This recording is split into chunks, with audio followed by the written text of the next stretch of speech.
2017년 봄, 장로들과 책임 형제들을 위한 국제훈련. 승천하신 그리스도의 하늘에서의 사역과 협력함. 인내로 우리 앞에 놓인 경주를 하며 우리 믿음의 창시자이시며 완성자이신 예수님을 주목함으로써 하늘에서의 사역 안에 계신 그리스도와 협력함. 8주 1일 아침의 누림. 히브리서 12장 1절. 그러므로 이렇게 구름처럼 많은 증인들이 우리를 둘러싸고 있으니 우리도 인내로 우리 앞에 놓인 경주를 합시다. 고린도전서 9장 24절. 경기장에서 달리기를 하는 사람들이 모두 달리지만 상을 받는 사람은 한 사람뿐이라는 것을 여러분은 알지 못합니까? 이와 같이 여러분도 상을 붙잡기 위해 달리십시오. 디모데후서 4장 7절.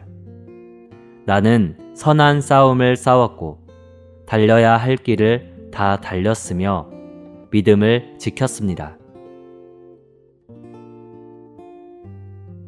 히브리서 12장 1절은 그러므로 이렇게 구름처럼 많은 증인들이 우리를 둘러싸고 있으니 우리도 모든 무거운 짐과 우리를 쉽게 얽어매는 죄를 떨쳐버리고 인내로 우리 앞에 놓인 경주를 합시다 라고 말합니다. 구름은 백성이 주님을 따르도록 인도하기 위한 것이며 구름 가운데서 주님은 백성과 함께 계십니다. 이스라엘 자손들은 구름 기둥에 의해 주님을 따랐으며 구름 기둥 안에 있는 주님의 임재를 누렸습니다. 모든 믿음의 증인들, 곧 믿음의 순교자들은 하나의 구름입니다. 이 구름 같은 증인들에 의해 우리는 주님을 따르며 그분의 임재를 누립니다. 오늘의 읽을 말씀. 옛 언약의 성도들은 단지 믿음의 증인들이었습니다. 그들 중 누구도 믿음의 창시자나 근원이나 완전하게 하는 이나 또는 완성하는 이가 아니었습니다. 히브리서 12장 1절은 믿음의 증인들을 구름처럼 우리를 둘러싼 많은 증인들로 보았습니다. 주님은 구름 가운데 계시면서 그분의 백성과 함께 하셨습니다. 이스라엘 자손들은 구름의 움직임에 따라 주님을 따랐습니다. 구름이 있는 곳에 주님도 계셨습니다. 더욱이 구름은 주님을 따르는 사람들을 인도하기 위한 것입니다. 만일 여러분이 주님을 추구하는 마음을 가지고서 히브리서 11장을 읽는다면 여러분은 즉시 믿음의 사람들에 의하여 주님의 임재와 인도하심을 가질 수 있다는 느낌을 가질 것입니다. 여러분이 구름을 갖는다면 주님을 가질 것입니다. 그러나 구름을 놓친다면 주님 또한 놓칠 것입니다. 모든 믿음의 사람들, 곧 교회의 사람들은 구름입니다. 주님의 임재를 구하는 최선의 길은 교회에 오는 것입니다. 만일 어떤 이가 주님의 인도하심을 구한다면 그는 구름, 즉 교회를 따라야 합니다. 주님께서 구름 안에 계신다는 것은 그분께서 믿음의 사람들과 함께 계심을 의미합니다. 우리는 믿음의 사람들이기 때문에 오늘날의 구름이며 사람들은 우리를 따름으로 주님을 따를 수 있습니다. 그분을 추구하는 사람들은 우리와 함께하는 주님의 임재를 발견할 수 있습니다. 주님은 우리가 있는 곳에 계시며 우리가 있는 곳은 주님께서 오늘날 움직이시는 방향입니다. 그리스도인의 생활은 하나의 경주입니다. 구원받은 모든 그리스도인들은 상을 얻기 위해 경주해야 합니다. 이 상은 일반적인 의미에서의 구원이 아니라 특별한 의미에서의 보상입니다. 경주하여 상을 얻은 사도 바울은 그리스도인의 일생을 경주에 비유한 거의 유일한 사람이었습니다. 히브리서에서 그는 히브리에 믿는 이들에게 인내로 우리 앞에 놓인 경주를 합시다 라고 말함으로써 경주할 것을 명령했습니다. 이 경주는 무엇입니까? 경주는 온전하게 됨이나 영광스럽게 됨이 아닙니다. 왜냐하면 그것은 경주의 목표이기 때문입니다. 또한 경주는 생명의 법의 내적인 운행도 아닌데, 왜냐하면 그것은 경주의 과정이기 때문입니다. 경주는 심지어 혼을 잃어버리는 것도 아닙니다. 왜냐하면 그것은 경주를 하는 방법이지 경주 자체는 아니기 때문입니다. 이 질문에 대답하기 위해 우리는 요한복음 14장 6절에 있는 내가 곧 길이요 라는 주님의 말씀을 생각해 볼 필요가 있습니다.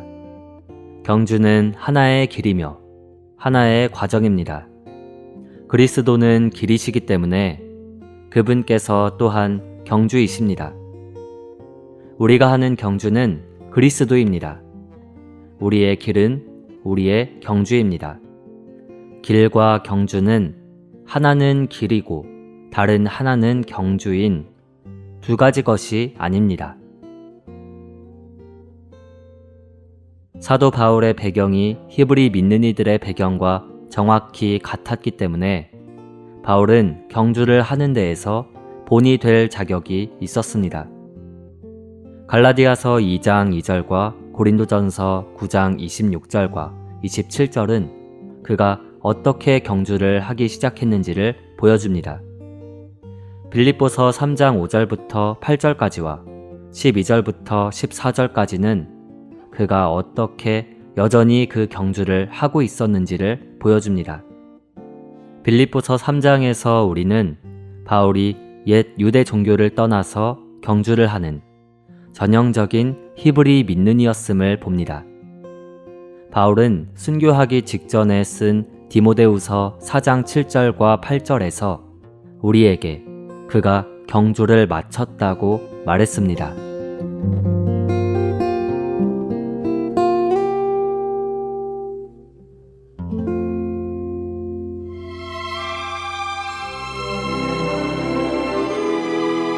역대상 16장.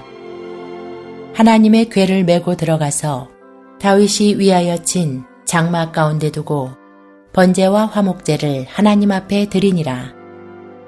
다윗이 번제와 화목제 드리기를 마치고 여호와의 이름으로 백성에게 축복하고 또 이스라엘 무리의 물은 남녀하고 매명의 떡 한 덩이와 고기 한 조각과 건포도병 하나씩 나누어 주었더라.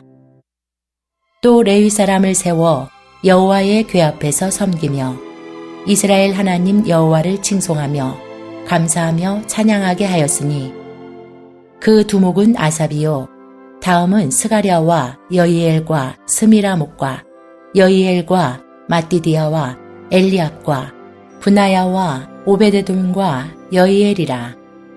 비파와 수금을 타고 아삽은 재금을 힘입게 치고 제사장 분하야와 야하시엘은 항상 하나님의 언약궤 앞에서 나팔을 부니라.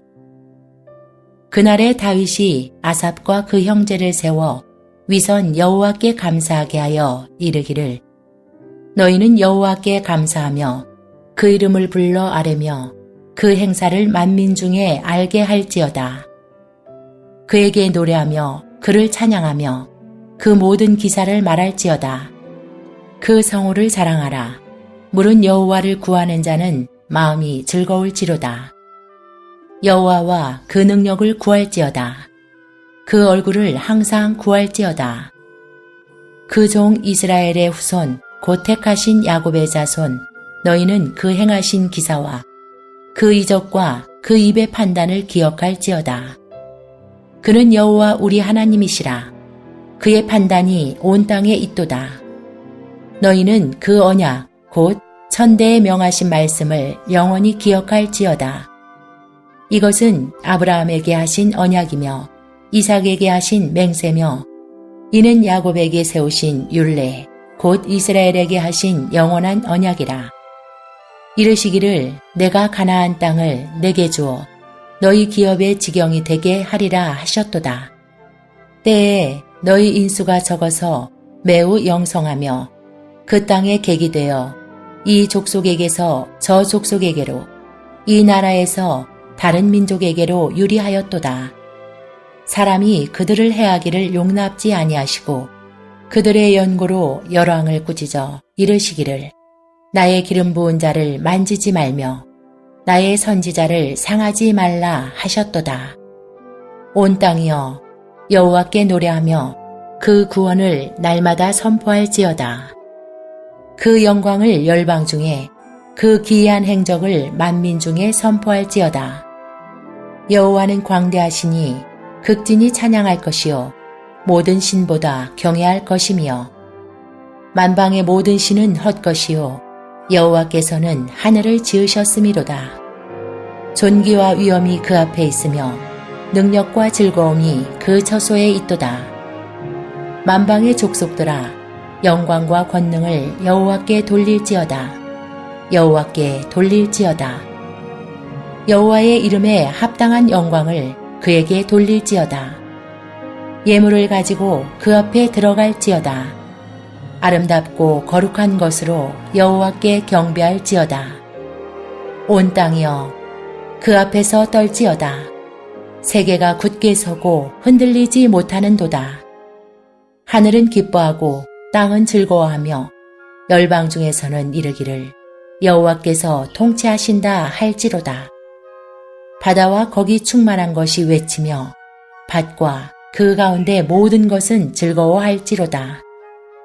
그리할 때에 삼림의 나무들이 여호와 앞에서 즐거이 노래하리니 주께서 땅을 심판하려 오실 것이미로다. 여호와께 감사하라. 그는 선하시며 그 인자하심이 영원함이로다.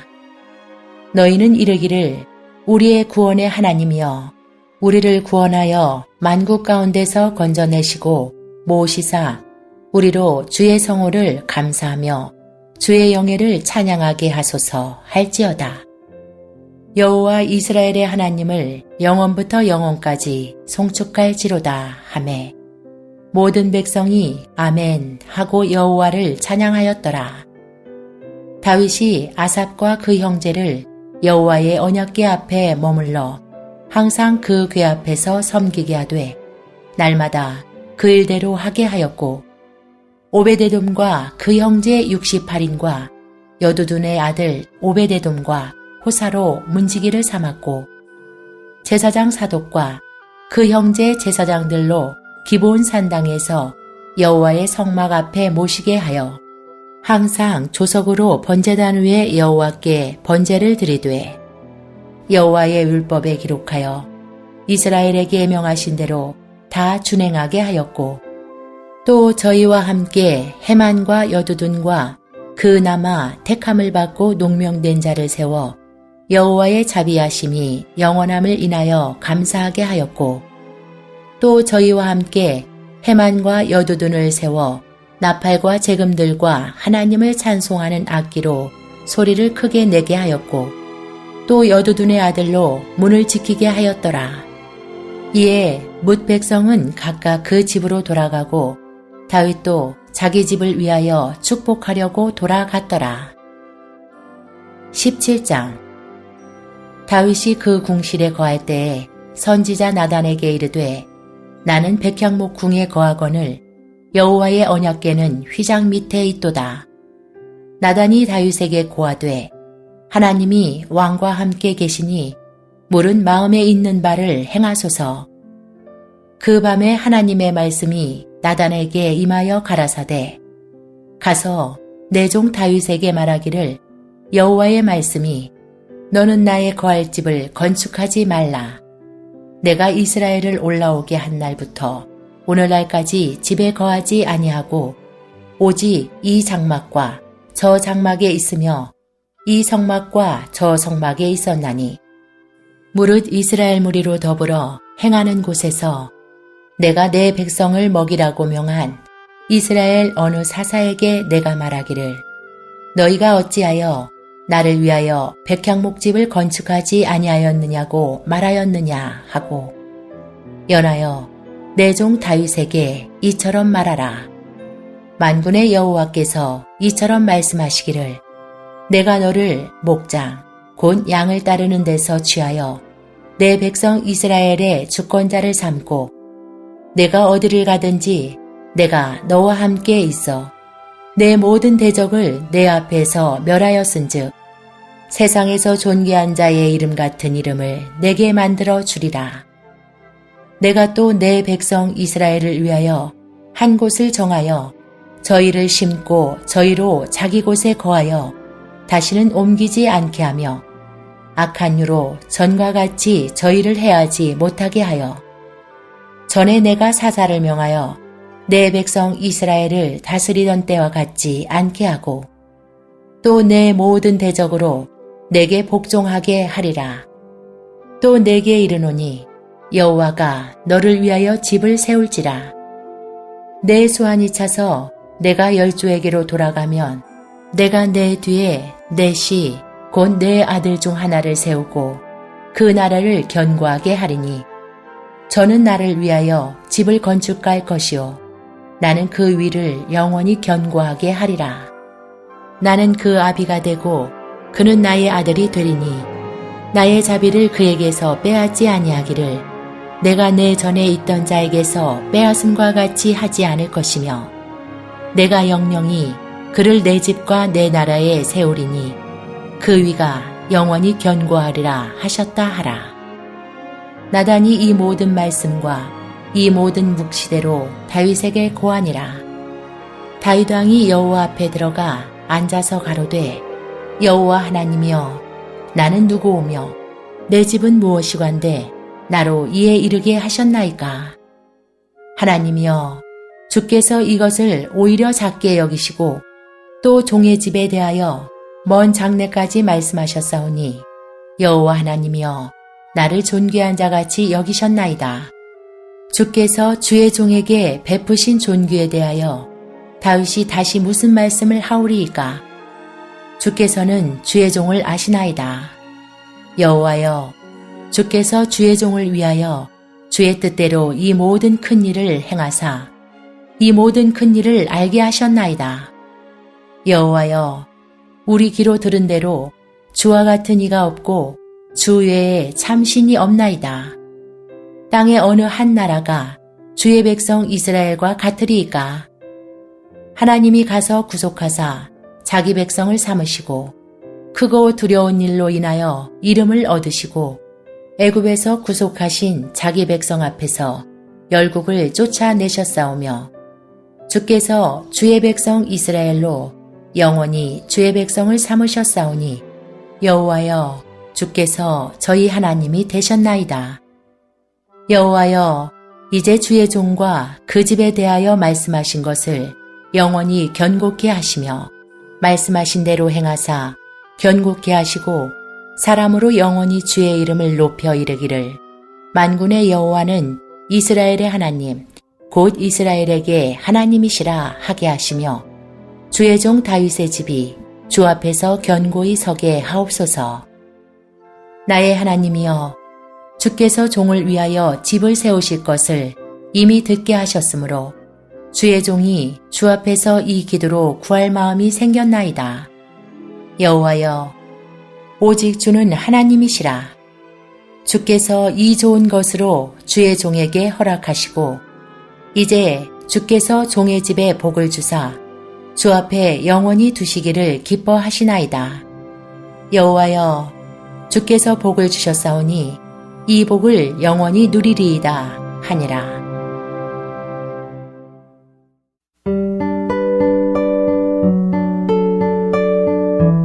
사도행전 제10장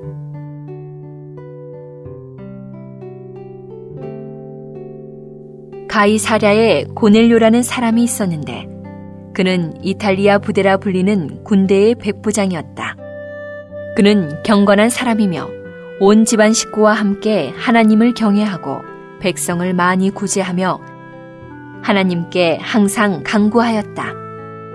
어느 날 그는 제9시쯤에 하나님의 천사가 자기에게 와서 고넬료여 라고 하는 것을 이상 중에 분명히 보고 천사를 눈여겨보며 두려워하여 주님 무슨 일입니까? 라고 하니 천사가 그에게 말하였다. 그대의 기도와 구제가 올라가 하나님께 기억되었습니다. 그대가 지금 사람들을 욥바로 보내어 베드로라는 시몬을 초대하십시오. 이 사람은 피옥공 시몬의 집에 묵고 있는데 그 집은 바닷가에 있습니다. 고넬료에게 말하던 천사가 떠나자 그는 자기 집 하인 2사람과 늘 자기를 수행하는 부하들 가운데 경건한 군인 한 사람을 불러 모든 일을 그들에게 설명해 준 다음 욥바로 보냈다. 이튿날 그들이 여행을 계속하여 그 도시에 가까이 이르렀을 때 베드로는 기도하려고 지붕에 올라갔는데 때는 제6시쯤이었다. 그는 배가 고파서 무엇을 먹고 싶어 했다. 사람들이 음식을 준비하고 있는 동안 베드로는 비몽사몽 중에 하늘이 열리면서 큰 보자기 같은 그릇이 내 귀퉁이에 끈이 달려서 땅으로 내려오고 있는 것을 보았다. 그 안에는 땅에 온갖 4발 가진 짐승들과 기어다니는 것들과 하늘의 새들이 있었다. 그리고 그에게 베드로야 일어나 잡아먹어라 라고 하는 음성이 들렸다. 그러나 베드로는 말하였다. 주님, 절대로 그럴 수 없습니다. 나는 속되고 더러운 것은 먹어본 적이 없습니다. 그러자 다시 2번째 음성이 그에게 들렸다. 하나님께서 깨끗하게 하신 것을 내가 속되다고 하지 마라. 이런 일이 3번 있은 후 즉시 그 그릇이 하늘로 들려 올라갔다. 베드로는 자기가 본 이상이 무슨 뜻일까 하며 속으로 매우 당황하고 있는데 마침 고넬료가 보낸 사람들이 시몬의 집을 물어 찾아와 문 앞에 서서 큰 소리로 베드로라는 시몬이 거기에 묵고 있는지를 물었다. 베드로가 그 이상에 대하여 곰곰이 생각하고 있을 때 그 영께서 그에게 말씀하셨다. 3 사람이 너를 찾고 있으니 일어나 내려가서 아무것도 의심하지 말고 그들과 함께 가거라. 내가 그들을 보냈다. 베드로가 내려가서 그 사람들에게 보십시오. 내가 바로 그대들이 찾는 사람입니다. 그런데 무슨 일로 오셨습니까? 라고 하니 그들이 말하였다. 백부장 고넬료는 의로운 사람이고 하나님을 경외하는 사람이며 온 유대 민족에게 칭찬을 받는 사람입니다. 그는 그대를 그의 집에 초대하여 그대의 말씀을 들으라는 거룩한 천사의 지시를 받았습니다. 그러자 베드로가 그들을 불러들여 묻게 하였다. 이튿날 베드로가 일어나 그들과 함께 떠났는데 욥바에 있는 몇 형제들도 동행하였다. 그 다음 날 그들이 가이사랴에 들어가니 고넬료가 그의 친척들과 가까운 친구들을 불러 모아놓고 그들을 기다리고 있었다. 베드로가 들어가자 고넬료가 그를 맞으며 그의 발 앞에 엎드려 절하니 베드로가 그를 일으키며 말하였다. 일어나십시오. 나도 역시 사람입니다. 베드로가 그와 함께 이야기하면서 안으로 들어가 많은 사람이 모여 있는 것을 보고서 그들에게 말하였다. 여러분도 아시는 대로 유대인이 다른 민족과 사귀거나 가까이 하는 것은 율법에 어긋나는 것이지만 하나님은 어떤 사람이라도 속되다거나 더럽다고 해서는 안 된다는 것을 나에게 보여주셨습니다. 그러므로 내가 초대받았을 때 거절하지 않고 왔습니다. 내가 묻겠는데 무슨 일로 나를 오라고 하셨습니까? 라고 하니 고넬료가 말하였다. 4일 전 이맘때 내가 집에서 제9시에 기도를 하고 있었는데 갑자기 한 사람이 빛나는 옷을 입고 내 앞에 서서 고넬료여, 하나님께서 그대의 기도를 들으시고 그대의 구제를 기억하셨습니다. 그러니 사람을 욥바로 보내어 베드로라는 시몬을 불러오십시오. 그는 바닷가에 사는 피역공 시몬의 집에 묵고 있습니다. 라고 하시기에 내가 즉시 그대에게 사람을 보냈는데 참 잘 와주셨습니다. 이제 우리는 주님께서 그대에게 명령하신 모든 것을 들으려고 모두 하나님 앞에 있습니다. 베드로가 입을 열어 말하였다. 하나님은 사람을 외모로 보지 않으시고 어느 나라에서나 하나님을 경외하고 의를 행하는 사람을 받으신다는 것을 내가 참으로 깨달았습니다. 하나님께서 모든 사람의 주님이신 예수 그리스도를 통하여 화평의 복음을 전하시며 이스라엘 자손들에게 보내신 말씀은 여러분도 아시다시피 요한이 침례를 선포한 후 갈릴리에서 시작하여 온 유대에 두루 전파된 그 말씀인데 곧 하나님께서 나사렛 사람 예수님께 성령과 능력으로 기름 부으셨고 예수님과 함께 계셨기 때문에 예수님은 두루 다니시며 좋은 일을 하시고 마귀에게 억압받고 있는 사람들을 모두 고쳐주셨다는 것입니다. 그리고 우리는 예수님께서 유대인의 땅과 예루살렘에서 행하신 모든 일의 증인입니다. 사람들이 그분을 나무에 달아 죽였으나 바로 이분을 하나님께서 3일 만에 다시 살리시고 나타내어 보이게 하셨는데 모든 백성에게 보이신 것이 아니고 하나님께서 미리 선택하신 증인들, 곧 예수님께서 죽은 사람들 가운데서 살아나신 후 그분과 함께 먹고 마신 우리에게 보이신 것입니다. 그리고 그분은 우리에게 하나님께서 자기 자신을 살아있는 사람들과 죽은 사람들의 심판자로 정하셨다는 것을 백성에게 선포하고 엄숙히 증언하라고 분부하셨습니다.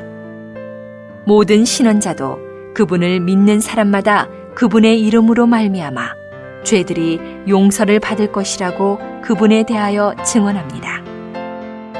베드로가 이 말을 하고 있을 때 성령께서 말씀을 듣고 있는 모든 사람에게 내려오셨다. 그러자 베드로와 동행했던 할례받은 믿는 이들이 이방인들에게 성령을 선물로 부어주신 것을 보고 놀랐다. 왜냐하면 그들은 이방인들에게도 다른 언어들로 말하고 하나님을 높이 찬양하는 것을 들었기 때문이다. 그때 베드로가 말하였다. 이 사람들도 우리와 마찬가지로 성령을 받았는데 물 침례받는 것을 누가 막을 수 있겠습니까? 그리고 베드로는 그들에게 예수 그리스도의 이름 안에 침례를 받으라고 명령하였다. 그들은 베드로에게 며칠 더 머물러 달라고 간청하였다.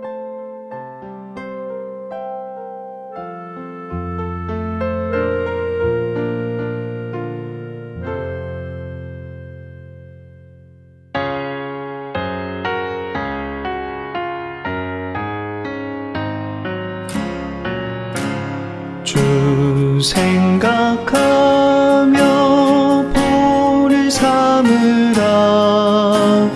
너의 몸 주 영광 나타내게.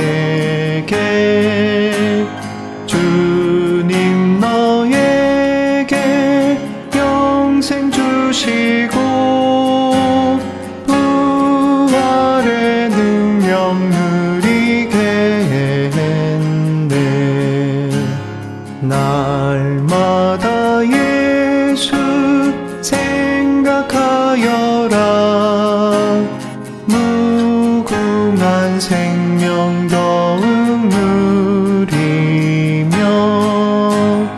부활의 크신 능력 의지해 주님의 죽음 체험하여라. 일생 동안 주 생각하여라. 위장안에 주 영광 빛보며